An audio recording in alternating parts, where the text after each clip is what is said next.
En esta mañana seguimos con nuestra serie de temas relacionados con la administración, la mayordomía de la vida. Y hoy nos toca tratar la administración del tiempo. ¿Qué es el tiempo? El tiempo, hermanos queridos, es vida. El tiempo es vida. Porque vida y tiempo son sinónimos. Definitivamente, vida y tiempo son sinónimos. El pensador norteamericano Benjamin Franklin tiene una frase genial que capta esta realidad. Él va a decir lo siguiente, escúchame bien. No desperdicies el tiempo porque es la sustancia que está hecha la vida. Es la sustancia con que está hecha la vida. No desperdicies el tiempo. Realmente la vida está hecha de tiempo. Si lo pensamos bien y detenidamente, nos daremos cuenta de que donde va nuestro tiempo es en realidad donde va nuestra vida. Invertimos nuestra vida, es decir, nuestro tiempo, en aquellas cosas que consideramos importantes y valiosas, ¿verdad? Claro, invertimos nuestro tiempo y nuestra vida en aquello que consideramos prioritario en la vida. La mayordomía del tiempo no tiene que ver con la agenda, sino con la vida. Ahora, ¿cuál es la naturaleza del tiempo? ¿Cuál es la esencia, el origen del tiempo? Bueno, hay que decirlo, el tiempo le pertenece a Dios. El tiempo le pertenece a Dios y nos ha sido dado como un préstamo para que podamos administrarlo. Y el tiempo relacionado a la vida. Mira lo que dice el Salmo 31:15. Mira lo que dice, escúchame por favor. En tu mano están mis tiempos. El salmista va a decirle a Dios, en tu mano están mis tiempos. Líbrame de la mano de mis enemigos y de mis perseguidores. Esta es una gran verdad. Dios nos otorga el tiempo en segundos, minutos, horas, días y años. Pero solamente Él sabe cuánto de estas unidades de tiempo vamos a tener cada uno. Dios sabe, porque en su mano están nuestros días, en su mano están nuestros tiempos, en su mano está nuestra vida. Algunos viven 80, 90, 60, 15, 20. Pero Dios es quien nos otorga el tiempo y por ende nos otorga la vida. El tiempo es de Dios. Ahora, veamos a continuación qué nos enseña la palabra acerca del tiempo y cómo es la mejor manera de aprovecharlo o emplearlo. Y para ello primero vamos a ver el mundo y el tiempo. Luego vamos a ver nosotros y el tiempo. Y luego vamos a ver Dios y nuestro tiempo. Tres partes para hablar de este importantísimo tema. Empecemos hablando del mundo y el tiempo. Debemos empezar por mencionar cómo concibe el mundo el tiempo y su uso. Mira, escúchame bien. En primer lugar, ¿cómo concibe el mundo el tiempo y su uso? Lo concibe viviendo fijos en lo visible y pasajero. El mundo concibe el tiempo como una mirada fija en lo visible y lo pasajero. El mundo vive regido por el secularismo. ¿Qué dice el secularismo? El secularismo es esta corriente de pensamiento que dice que lo único que importa es el aquí y el ahora. el aquí y el ahora. Es la corriente de pensamiento que tú la vas a escuchar en cientos de publicidades, en cientos de postulados, donde dice, vive al máximo tu presente. El futuro no importa. Hoy lo que importa es cómo vives el hoy. Hoy es lo que realmente importa. Lo visible y lo actual y pasajero. Esa es la postulación del secularismo. El postulado, mejor dicho. Ahora, es interesante porque, hermanos queridos, ahí radica el por qué la gente no piensa en la eternidad. ¿Por qué la gente no piensa en el más allá? ¿Por qué la gente invierte todas sus energías en vivir el aquí y el ahora y no piensa que un día traspasará a la eternidad, trascenderá a la eternidad? Segunda de Corintios 4:18 dice algo muy interesante. Escúchalo, por favor. Mira lo que dice segunda de Corintios 4:18. No mirando nosotros las cosas que se ven, sino las que no se ven, pues las cosas que se ven son temporales, pero las que no se ven son eternas. Este es un llamado de atención a los creyentes a cuidarse del secularismo. Y hermanos queridos, el secularismo también se mete a la iglesia y se mete a la fe. Porque se quiere vivir el cristianismo, disfrutarlo en el aquí y el ahora. Y la fe no se vive así. La fe se vive con conciencia de eternidad, proyectándonos a la eternidad. Ahora, ¿cómo más concibe el mundo el tiempo? Lo concibe embriagado de entretenimiento. El vacío que genera una vida orientada en el aquí y el ahora lo induce al hombre a buscar estar enfocado y hasta embriagado de entretenimiento con el fin de llenar ese vacío. Es por eso, mis queridos hermanos, ¿por qué los seres humanos gastan tanto de su tiempo y energías en la búsqueda de entretenimiento, de aquello que los llene de actividades, de entretenimiento y de algún tipo de goce en la vida, que le traiga satisfacción? Porque la concepción del mundo con relación al tiempo es vivir embriagado de entretenimiento, porque lo que importa es el aquí y el ahora. No pienses en el mañana.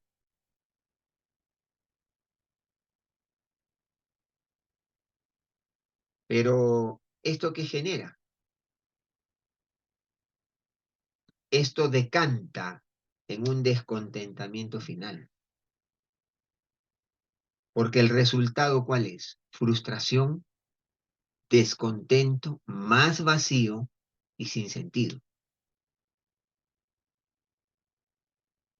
Y esto es una situación que va generando una bola de nieve, porque el hombre concibe, el hombre sin Dios, el mundo, concibe el tiempo viviendo solo fijo en lo visible y temporal,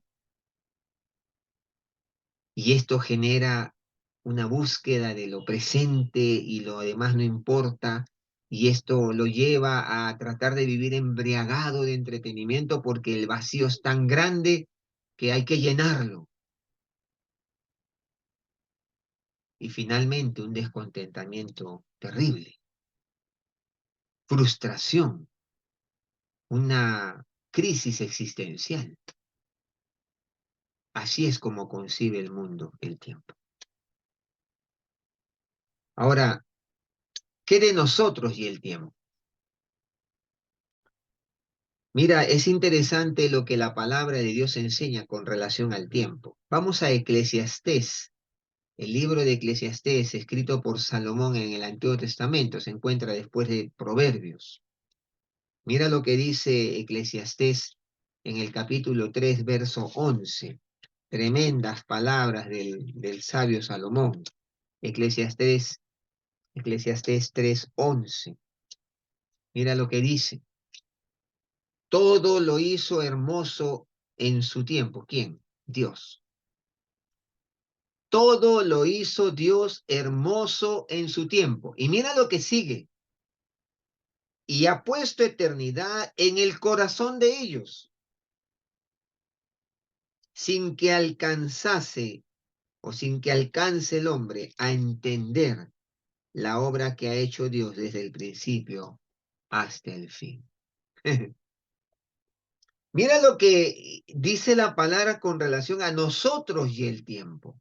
No lo que dice el mundo y sus postulados tan ajenos a Dios y el tiempo, que Él ha puesto y que Él ha dado y que es de Él.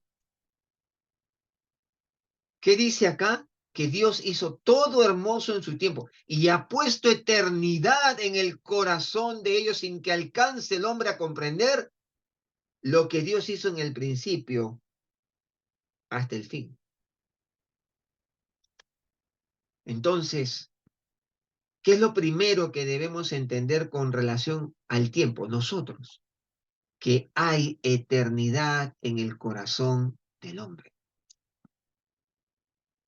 El hombre no está diseñado solamente para vivir el aquí y el ahora, porque Dios ha puesto eternidad en el corazón humano. Es interesante ver cómo todo Dios lo hizo hermoso en su tiempo y puso eternidad. ¿Y qué es eso? ¿Qué es eso de que Dios pone eternidad en el corazón del hombre? Eso significa que todo ser humano no solo es para este tiempo presente, sino para la eternidad.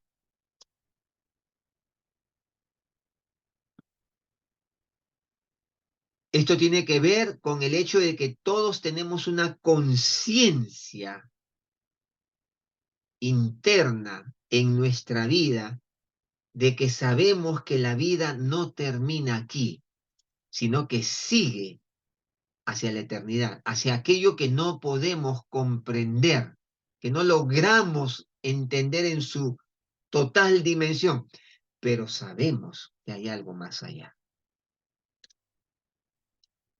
Mira, hermano, de ahí el por qué tantas culturas, inclusive la incaica, la egipcia y todas las culturas antiguas, los faraones, enterraban a sus reyes con todo su séquito y alimentos y todo lo que podían tener. ¿Por qué? Porque Dios ha puesto eternidad en el corazón del hombre, sin que pueda el hombre comprender la obra que ha hecho Dios desde el principio hasta el fin. Interesante, ¿no? Todos saben que hay una vida más allá, aunque lo quieran negar, porque Dios ha puesto en el corazón del hombre eternidad. De ahí la responsabilidad que tenemos de, en segundo lugar, nosotros y el tiempo, tenemos la responsabilidad de la redención de nuestro tiempo en Cristo. Mira lo que dice Colosenses 4:5, es muy interesante. Pablo ahí hablándole a la iglesia de Colosenses 4:5, va a decir lo siguiente. Mira, escúchame, si no lo quieres buscar, escúchame por favor. Colosenses 4:5. Andad sabiamente para con los de afuera, redimiendo el tiempo. ¿Qué es redimir el tiempo? La idea detrás de la expresión redimiendo el tiempo tiene que ver con un uso inteligente del tiempo para beneficio del dueño del tiempo, es decir, del Señor. Redimir el tiempo es no matar el tiempo, no perderlo, no desperdiciarlo. Eso es redimir el tiempo. Es rescatarlo. Literalmente es rescatar el tiempo de la amenaza de perderlo. Y esto tiene una relación muy importante con la vida, porque hemos hablado al inicio que el tiempo y la vida van de la mano. El tiempo es un bien precioso, hermanos queridos, que debemos aprovecharlo de la mejor manera. Lamentablemente, con mucha frecuencia lo desperdiciamos en cosas que tienen poco o ningún valor y de esa manera se nos escurre el tiempo como el agua entre las manos, entre los dedos, y no lo aprovechamos. Por eso la palabra dice que debemos andar sabiamente para con los de afuera, redimiendo el tiempo, rescatándolo, cuidándolo, apreciándolo, usándolo bien. Y en tercer lugar, de ahí la importancia de que sea todo para la gloria de Dios. Ese uso del tiempo tiene que ser para la gloria de Dios. Mira lo que dice 1 Corintios 10:31. Escúchame, por favor. Mira lo que dice la palabra. Si pues coméis o bebéis o hacéis otra cosa, hacedlo todo para la gloria de Dios. O sea, ¿qué está diciendo Pablo? Todo lo que hagamos, todo lo que incluya nuestra vida, y nuestra vida tiene que ver directamente con el tiempo, tiene que ser hecho para la gloria de Dios. Todo lo que emprendamos o soñemos o planifiquemos, en donde invirtamos ese tiempo que Dios nos ha dado, debe ser usado o invertido para la gloria de Dios. ¿Qué significa eso? Mira, hermano querido, quiero decirte algo. El concepto gloria en la Biblia viene de un vocablo griego que es doxa. La palabra doxa significa orgullo. Entonces, cuando la Biblia dice que debemos vivir y hacer todo para la gloria de Dios, está diciendo, en otras palabras, que nuestra vida debe ser motivo de orgullo para Dios. Debe ser motivo de agrado para Dios. Eso significa la gloria de Dios. Entonces, la idea es que Dios se sienta complacido de cómo estamos usando el tiempo que Él nos ha concedido en esta vida. Y acá surge una pregunta que cae de maduro. ¿Se siente complacido y orgulloso de ti el Señor, de cómo estás usando el tiempo que te ha dado en esta vida? ¿Se siente complacido Dios de mí, de cómo estoy usando e invirtiendo el tiempo que Él me ha dado en esta vida? Piénsalo, pensémoslo, porque dice que en su mano están nuestros tiempos. Él sabe el día que partiremos de esta tierra a su presencia. Él lo sabe. Y probablemente lo que nos queda de vida sea muy poco y nosotros no nos damos cuenta, pero Dios lo sabe. O de repente nos queden muchos años por delante y Dios nos llama a pensar, ¿cómo estás usando esos días que yo te he otorgado para mi gloria?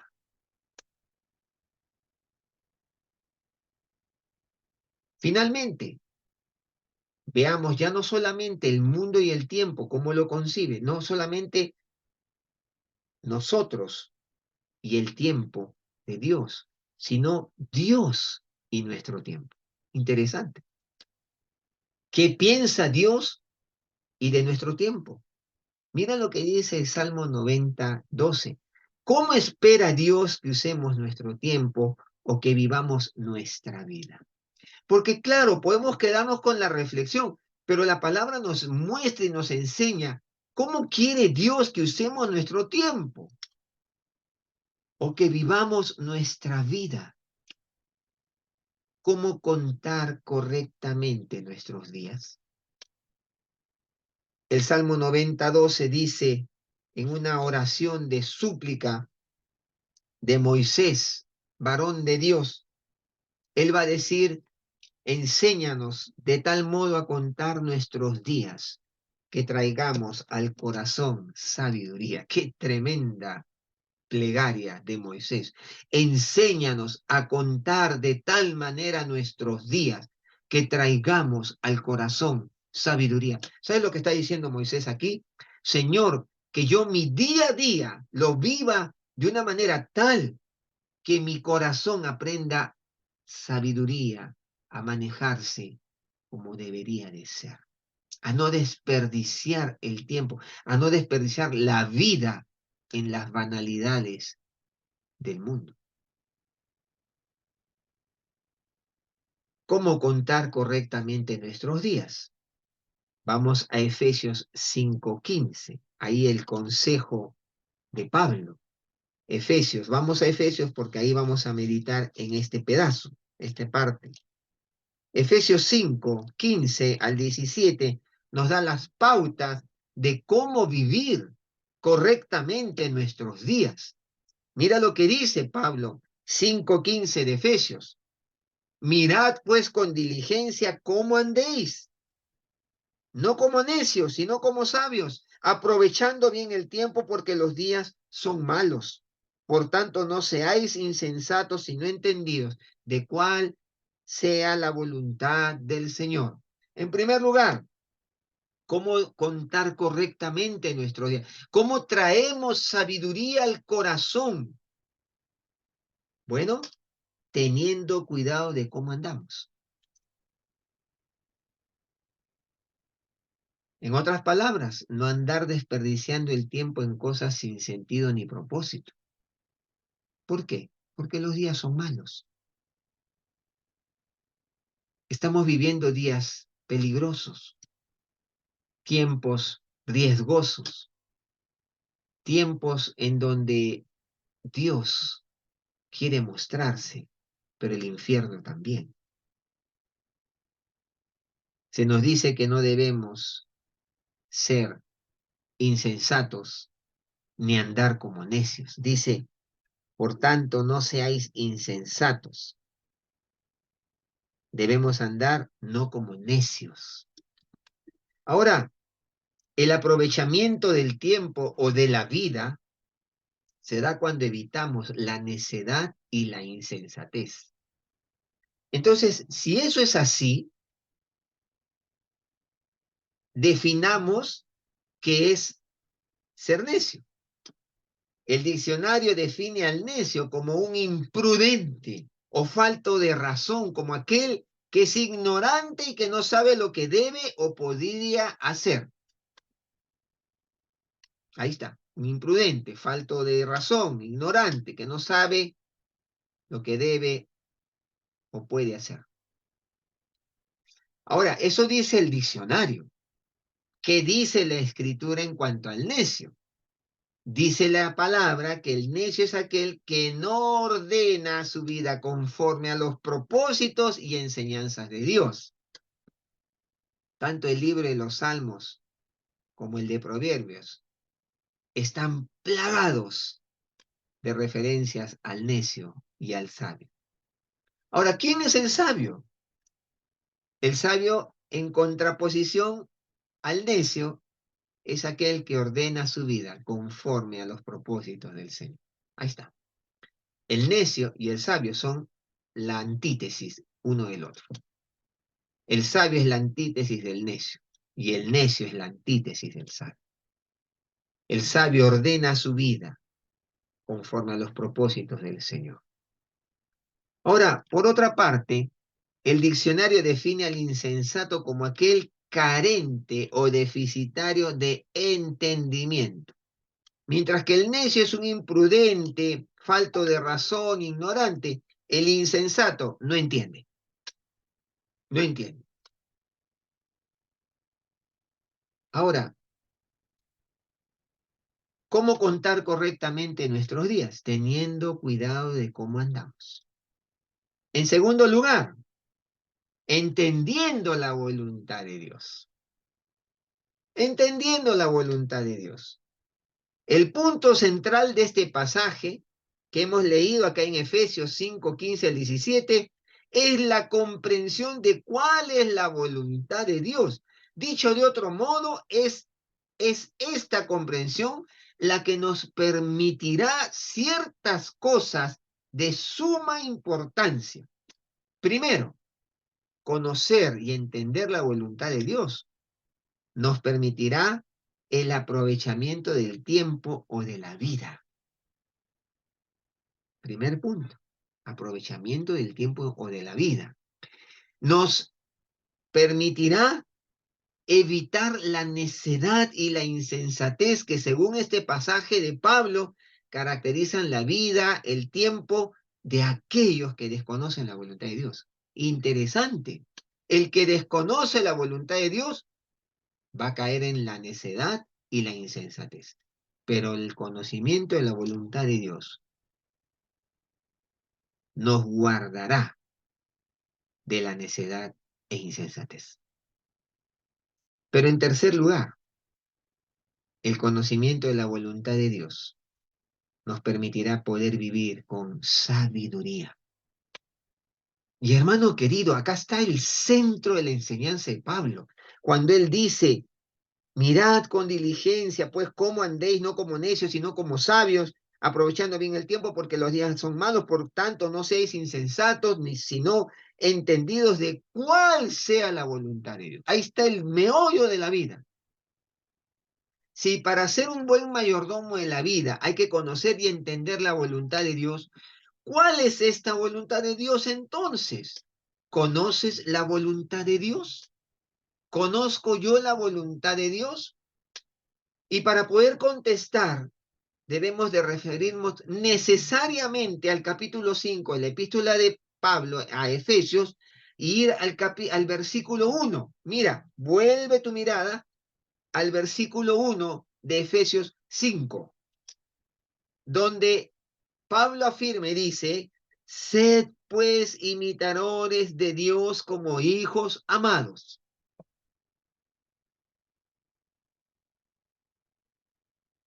En primer lugar, la voluntad de Dios pasa pues por una imitación del Dios al que invocamos y reconocemos como Padre. Por ahí pasa la voluntad de Dios, de inicio, por imitar al Dios y Padre al cual amamos e reconocemos como Padre. En segundo lugar, imitarlo en su entrega sacrificial, es decir, costosa para la redención de un mundo necesitado. Mira lo que dice, vamos a leer, verso 1, verso 2. Sed pues imitadores de Dios como hijos amados y andad en amor como también Cristo nos amó y se entregó a sí mismo por nosotros, ofrenda y sacrificio a Dios en olor fragante. Imitarlo en su entrega sacrificial. Ya estamos entendiendo cuál es la voluntad de Dios, para no tener una vida y invertir el tiempo de nuestra vida como el necio o el insensato. Imitar a Dios, imitarlo en su entrega sacrificial. Imitarlo, en tercer lugar, en su santidad, es decir, en permitir que el carácter de su Hijo se desarrolle en nuestras vidas. Mira lo que dice el verso 3 y 4. Pero fornicación y toda inmundicia o avaricia ni aun se nombre entre vosotros como conviene a santos, ni palabras deshonestas, ni necedades, ni truhanerías, que no convienen, sino antes bien acciones de gracias. Imitarlo al Señor en su santidad, un estilo de vida diferente. Cuarto, de forma práctica, aprovechamos bien el tiempo, es decir, la vida, cuando la vivimos de tal manera que cumplimos la misión a la que hemos sido llamados, el de ser colaboradores de Dios en la tarea de salvar a este mundo pecador. Hermano querido, tú y yo hemos sido constituidos colaboradores de Dios en la tarea de salvar a este mundo pecador. Entonces, de forma práctica, vamos a aprovechar bien el tiempo, nuestra vida, cuando nos sintonicemos en la misión que Dios tiene con relación a este mundo y por la cual te salvó a ti y a mí. Entonces, ya podemos entender un poquito que Dios nos llama a contar correctamente nuestros días, teniendo cuidado de cómo andamos, entendiendo la voluntad de Dios. Y ahora ya entiendes la voluntad de Dios. Imitar a Dios, imitarle en su entrega sacrificial, imitarlo en su santidad y de manera práctica aprovechando tu vida, tu tiempo en cumplir la misión que Dios ha encargado a ti y a mí, de ser colaborador suyo en la redención de este mundo. Pero en tercer lugar, no solamente entendiendo la voluntad de Dios y teniendo cuidado de cómo andamos, sino viviendo la verdadera productividad. ¿Sabes cuál es la verdadera productividad en la vida?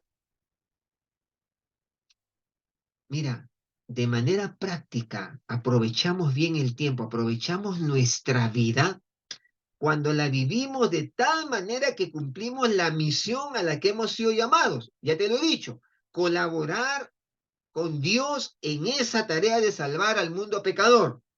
¿Y esto cómo se logra? ¿Cómo se logra la verdadera productividad? Precisamente, por ejemplo, en nuestro trabajo, en nuestra vida cotidiana, donde llevamos a cabo nuestra misión siendo agentes colaboradores de Dios en ese proceso de redención. Tu vida, tu testimonio, tu hablar, tu manera de ser, tu forma de trabajar, tu manera de relacionarte. Esa es la verdadera productividad. Orando por las personas, segundo lugar, que están en los círculos donde nos movemos. Hermano querido, tú eres un rey y sacerdote. Dios te ha puesto como sacerdote entre los hombres. Entonces, la verdadera productividad se va a dar cuando tú empieces a orar por las personas que están en aquellos círculos donde tú te mueves, intercediendo por ellas, pidiendo sensibilidad para poderles ministrar en sus necesidades. Cuando entendemos y vivimos así, es cuando vivimos de acuerdo con la voluntad de Dios y de manera y de forma sabia.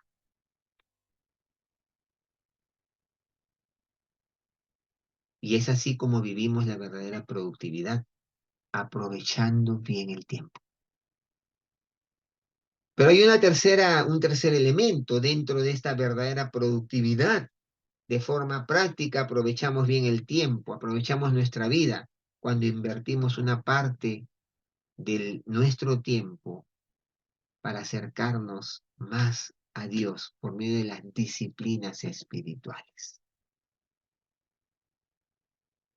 ¿Sabes cuáles son las disciplinas espirituales? La oración, el ayuno, la obediencia, el congregarnos, la oración, la ofrenda, el diezmo. Son disciplinas espirituales. Y de ese modo le permitimos al Señor moldear y cambiar nuestra vida. Mira, quiero decirte algo, querido hermano. Todos los cultos del mundo nunca podrán ser un sustituto de nuestra búsqueda personal y privada diaria al Señor, del Señor. Ningún culto va a reemplazar tu búsqueda privada, personal, íntima del Señor.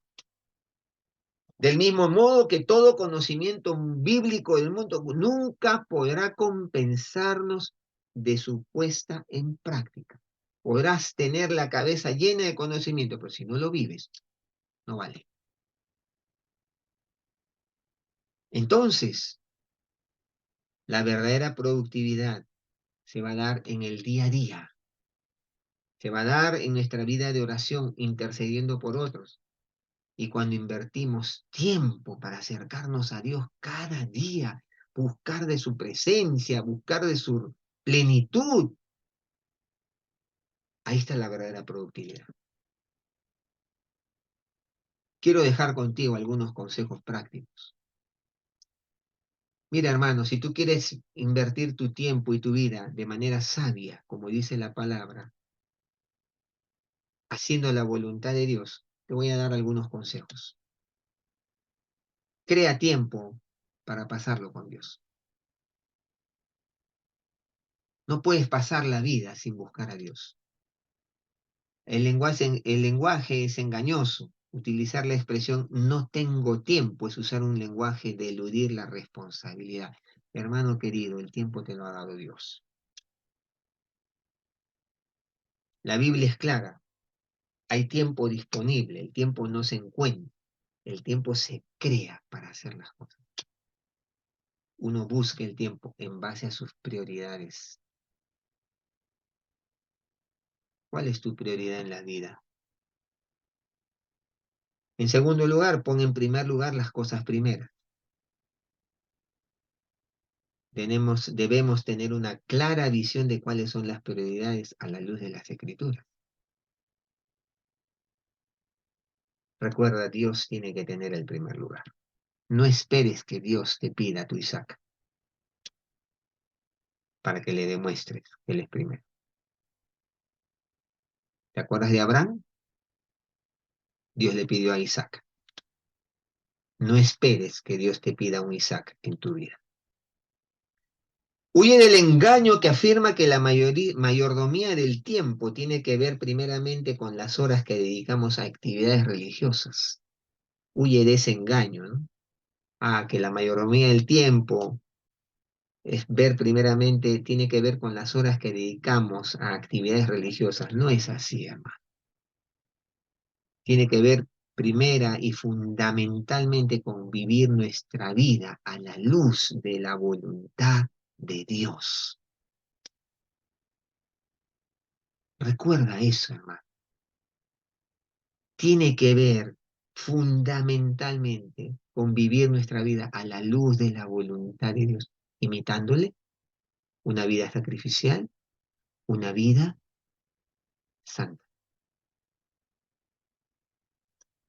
y siendo colaboradores suyos en su tarea de restauración y formando a Cristo en nuestras vidas.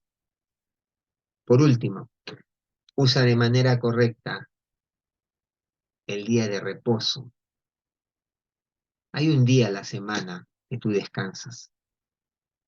Y mira, hermano, el objetivo básico y fundamental del día de descanso, de reposo, el domingo, en todo caso, si lo tienes domingo, si lo tienes martes o lunes, qué sé yo, no es solo invertirlo en actividades religiosas o de esparcimiento solamente, sino más bien es utilizarlo para reenfocar la manera en que vivimos nuestra vida. Dios nos da 7 días el privilegio de pararnos, evaluar si estamos viviendo en conformidad con su voluntad e introducir los cambios que sean necesarios. Y mira, querido hermano, podemos ir domingo tras domingo a la iglesia, podemos conectarnos domingo tras domingo al culto y volver lunes tras lunes a vivir desenfocados. El día domingo, el día que tú vas al Señor a buscarlo, no es solo para tener actividades religiosas, es para que vuelvas a reenfocar tu vida en la persona del Señor Jesucristo. Que Dios nos ayude, que Dios nos bendiga. La mayordomía del tiempo tiene que ver con la mayordomía de la vida. ¿Cómo estás administrando tu vida delante de Dios? Ya te di las pautas. Busca a Dios de manera personal y busca conocer y vivir la voluntad de Dios, porque ahí está la verdadera productividad en la vida, y busca ser un agente de cambio donde te mueves. Busca ser un colaborador de Jesucristo en la extensión del reino de Dios. Ahí está la verdadera productividad de la vida y del tiempo. ¿Por qué? Porque es la manera de aprovechar el tiempo sabiamente. Vamos a orar, hermanos. Vamos a orar. Señor, gracias por tu preciosa palabra. Aplícala a nuestras vidas, Señor. Que podamos separar tiempos para ti, que podamos buscarte personalmente, que podamos ser agentes de cambio en medio de esta sociedad, que podamos vivir la fe donde nos movemos, que podamos ser aquellos hombres y mujeres que interceden por este mundo y por quienes nos rodean, y que podamos ser aquellos colaboradores tuyos en la redención de este mundo. Oh Señor, líbranos de desconocer tu voluntad, porque si no seremos insensatos y necios en el uso del tiempo, que no es otra cosa que en la inversión de nuestra vida. Señor, queremos dedicar nuestras vidas, nuestro tiempo a ti. Queremos renovar nuestro compromiso de darte a ti lo mejor de nuestro tiempo, la prioridad. Perdónanos por las veces que hemos dicho no tengo tiempo, cuando tu palabra dice que en tu mano están nuestros tiempos. De ti han venido, tú conoces nuestros tiempos. Gracias, Señor. Aplica tu palabra a nuestras vidas de manera personal. Te lo pedimos en el nombre de Jesús. Amén. Amén. Que Dios nos bendiga.